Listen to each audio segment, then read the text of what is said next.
19h45, la Barry Info Soir. Monsieur, dames, bonsoir et bienvenue à cette nouvelle session d'information du jeudi 31 octobre 2024. Formation militaire de 45 jours obligatoire pour tous les appelés des services civiques. Cette décision du chef de l'État n'a pas laissé indifférents les citoyens qui ont réagi en ces termes. Le décret, c'est quelque chose qu'on attendait depuis très longtemps.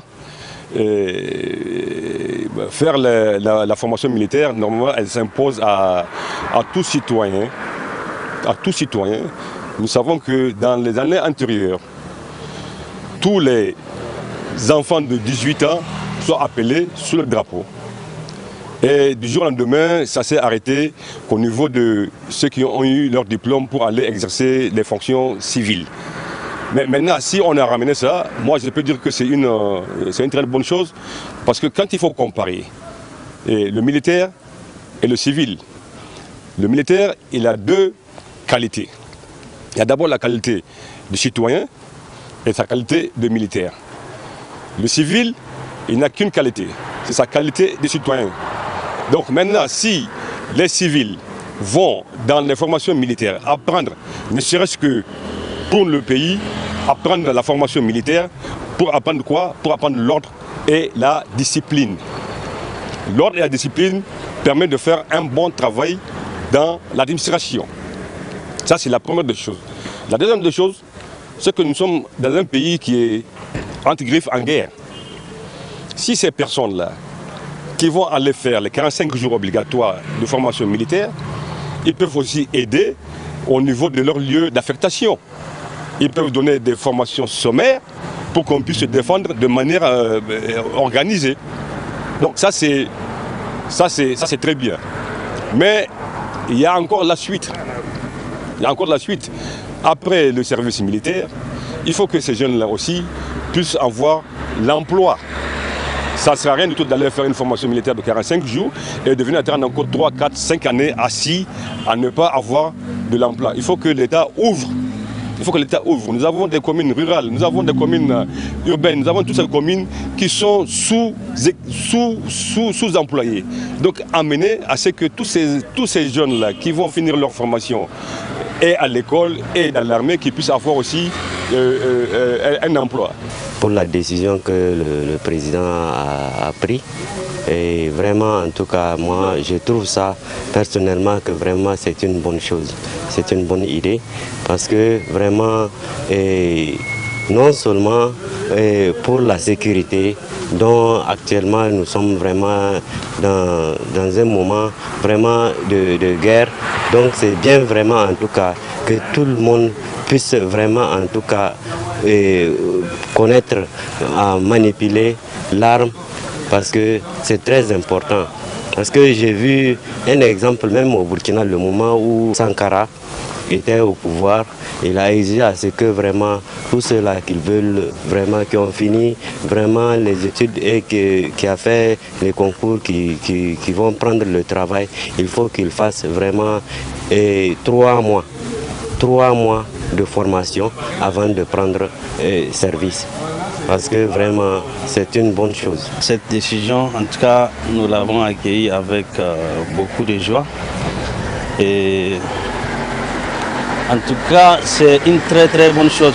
Paraît-il que ce n'est pas tout, mais c'est ceux qui seront affectés pour l'enseignement. C'est eux qui vont donc suivre cette formation de 45 jours. C'est une très bonne chose parce que ça cadre avec ce élan de patriotisme que le gouvernement a entrepris et surtout les citoyens aussi, quel que soit leur domaine de travail, ils doivent cultiver ce civisme. Donc c'est une très bonne chose. En tout cas, moi, de mon point de vue, je l'encourage, je félicite le chef de l'État. Parce qu'on a connu ça avant. Ça a été supprimé, mais aujourd'hui, je crois que c'est une très bonne chose d'entreprendre cela. Koubia Fondobon ou Petit Désert, c'est un quartier qui n'a pas un nom précis. Il est situé entre 3 quartiers de Niamey. Les habitants de ces quartiers manquent presque de tout pour mener leur vie convenablement. Ils demandent aux autorités de penser à essayer dans ces reportages signés Hassan Saleh Mustafa et Chebou Dissou. Nous sommes à Niamey, dans sa périphérie, entre le quartier Koubia, le Sogungu et Kwarakano. Ici se trouve un quartier bien habité, mais qui n'a pas encore un nom précis. Certains l'appellent Koubia Fondobon. D'autres parlent du Petit Désert. L'un dans l'autre, le quartier est là. Les habitants aussi. Leurs conditions de vie sont à déplorer. Toutes ces personnes manquent de voies d'accès pour se rendre d'un point A à un point B. Parfois, il faut traverser même dans les eaux qui jaillissent du sous-sol et qui inondent certaines parties du quartier. Un ravin, c'est le ravin qui nous a entourés, c'est ce ravin même qui nous empêche l'accès vers le quartier. C'est le ravin qui a fait en sorte qu'il n'y a pas de voie. Et vous voyez, et comme vous êtes en train de le constater, c'est dans l'eau que les gens sont en train de passer. L'eau potable également manque. À ce niveau, une bonne volonté. Un résident du quartier a mis à la disposition des habitants une borne fontaine pour leur ravitaillement.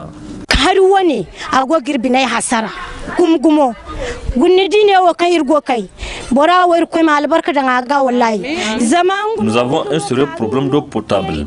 Heureusement, le propriétaire de cette maison a eu pitié de nous en nous autorisant de nous ravitailler au niveau de son forage. Avec les vendeurs d'eau, nous payons la charrette entre 750 et 1000 francs CFA. Pas d'électricité aussi. Les rares ménages qui sont alimentés sont servis de façon anarchique avec des branchements anarchiques comportant tous les risques. C'est les fils électriques que les gens sont en train de déposer des compteurs ailleurs, un peu loin, soit à Koubia ou bien à Sogungu pour amener l'électricité dans le quartier. Et puis vous voyez que c'est exposé, ça présente encore un autre danger. Vu qu'il y a l'eau, encore vous pouvez voir des fils qui passent dans l'eau.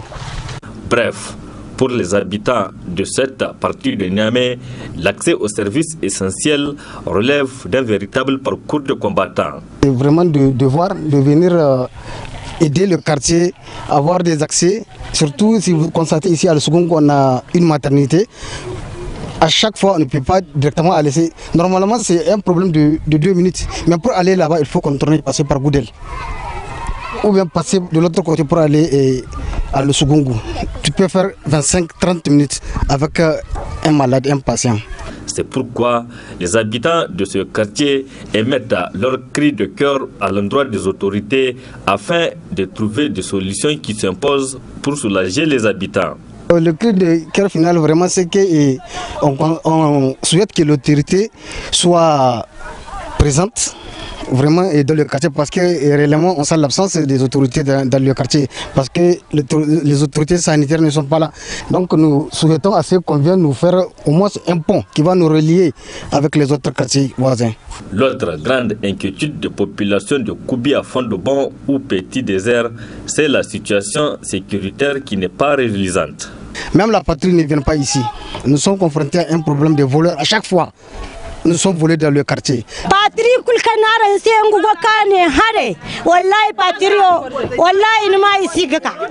Les patrouilles ne viennent pas ici.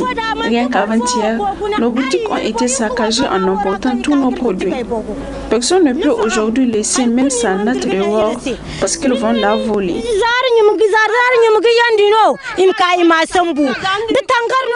Chaque nuit, on ne fait que crier aux voleurs. On demande à l'État de nous venir en aide et de scier nos larmes de plusieurs années.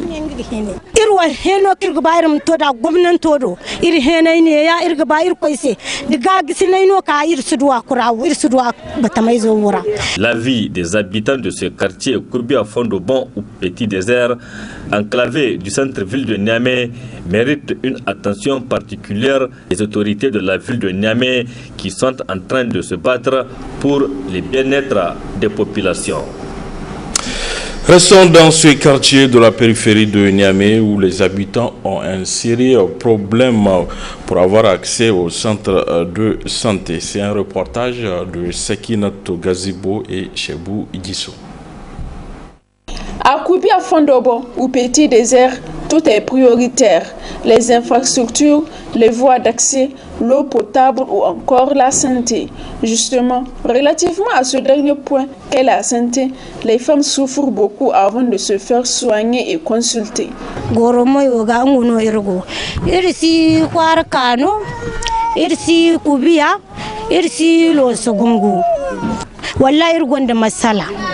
Masal moment masal fo manti hinka manti hinz manti tachi sintina dairu haya kango gidorande gumo ngono gitmatrinte bankan sinde baninu.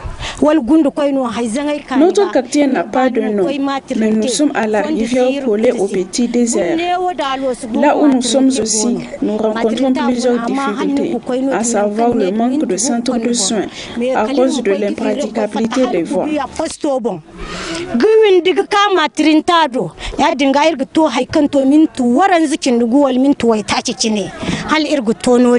Ce quartier de la périphérie de Niamey, situé entre les quartiers Koubia, Losubungu et Kouarkano, manque presque de tout. Les femmes qui en souffrent le plus demandent aux autorités d'intervenir pour améliorer leur cadre de vie.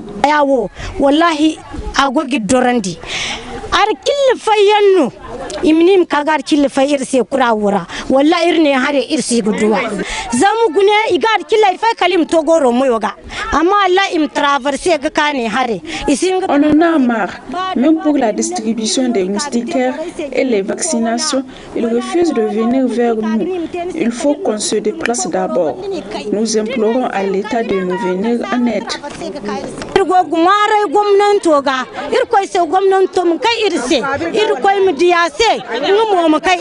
La situation des habitants de ce quartier, notamment les femmes, doit être urgemment traitée dans le souci de leur faciliter l'accès aux services de santé.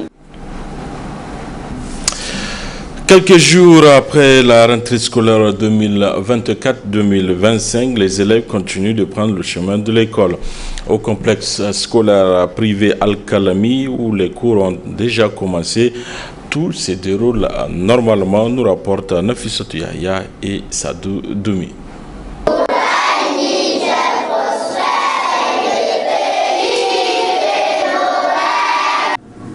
À l'instar de tous les élèves du Niger, ceux du complexe scolaire privé Al-Kalami ont repris le chemin de l'école le 28 octobre dernier. Une rentrée scolaire effective au grand bonheur des parents, mais aussi des élèves. Nous avons bien effectué la rentrée. Je suis heureux de retrouver mes amis.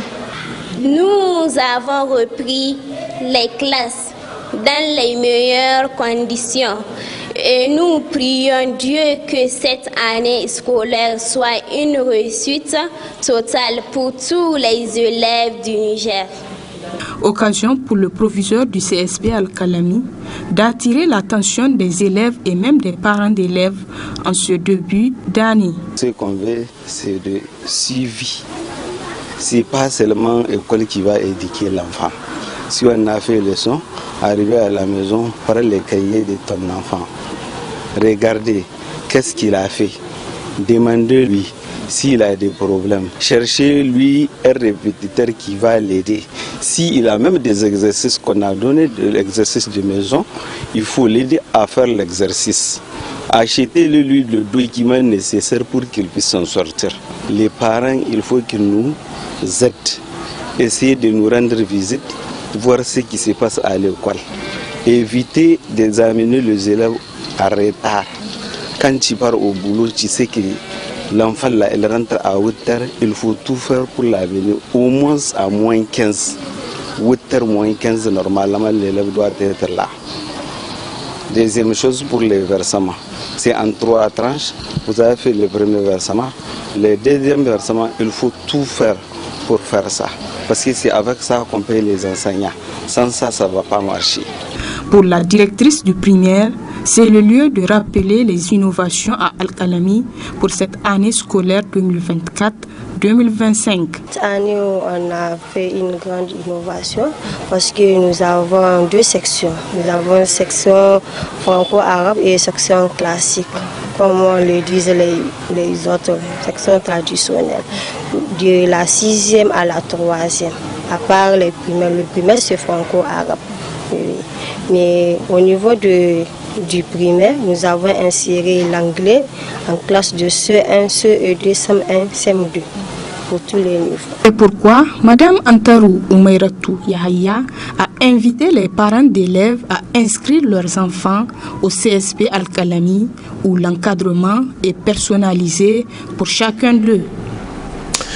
Transition climatique au Niger, une forte chaleur dans la journée et une fraîcheur dans la nuit. Telle est la situation depuis quelques jours au Niger. Les raisons de ce phénomène, explication avec le directeur général de la météorologie nationale, Kachalou Lawan Gabtia. Après l'hivernage, ce ne vient pas immédiatement la saison de froid. Donc il y a une petite période de chaleur et pendant la journée. Nous avons des températures qui peuvent toujours aller jusqu'à 40 degrés et plus. Et pendant cette période jusqu'à, disons, début décembre, mi-décembre. Climatologiquement parlant, nous avons pendant mi-décembre jusqu'à février la saison de froid. De mars, on a cette transition vers la période de chaleur. Donc avril-mai, c'est la pointe de la chaleur. Après, juin, on rentre dans l'hivernage, donc jusqu'à septembre. Octobre, même début octobre maintenant, pour certaines zones. Après, c'est la petite période de chaleur qui arrive jusqu'à encore début décembre, mi-décembre, et le cycle reprend. Donc voilà ce qui fait les erreurs. Tout ça, c'est lié à la géométrie de la Terre qui ne se repose pas verticalement, mais qui est inclinée de 27 degrés. Et également, n'est-ce pas, le fait que nous tournons donc, en révolution autour du Soleil, qui lui, en réalité, est fixe. Parce que l'impression que nous avons que c'est le soleil qui se lève et qui se couche, ça ce n'est qu'une impression. Le soleil dans notre système solaire est fixe et nous gravitons autour. C'est en un an qu'on fait un tour, c'est ça la révolution. Et pendant qu'on le fait, justement, nous changeons de position. La Terre étant inclinée sur son orbite, donc des fois ça vient tout droit, des fois ça baisse, ça revient, ça baisse, et donc voilà, et c'est ça qui détermine les saisons en réalité. Vous voyez, toutes les périodes, n'est-ce pas, de transition, c'est un changement qui s'opère, et donc le corps justement va répondre. C'est vrai que vous allez poser ces questions-là beaucoup plus aux spécialistes, n'est-ce pas, de la santé, qui vont donner pour chaque saison le type de maladies qui correspondent et pourquoi, par exemple, nous avons une sorte, par exemple, de grippe, de rhume ces derniers temps. C'est lié à ces changements de temps, justement, et donc que les médecins peuvent donner beaucoup plus de détails. Et nous avons, malheureusement, c'est la période, c'est l'harmattan qui arrive. C'est la poussière. La poussière commence aussi à venir et donc tout avec ses corollaires des dégâts que ça peut causer également sur la santé, mais également sur, n'est-ce pas, l'électroménager, parce que vous voyez, les particules de poussière, c'est vraiment microscopique, hein. Et donc ça peut rentrer dans n'importe quel circuit électronique qui n'est pas protégé. Si vous avez vos caméras, il faut bien les protéger parce que la poussière peut obstruer le circuit électrique et puis causer des problèmes. C'est pareil pour que ce soit les électroménagers ou n'importe quel appareil, n'est-ce pas, qui est exposé. Donc en dehors de cela, il y a deux types. Nous avons des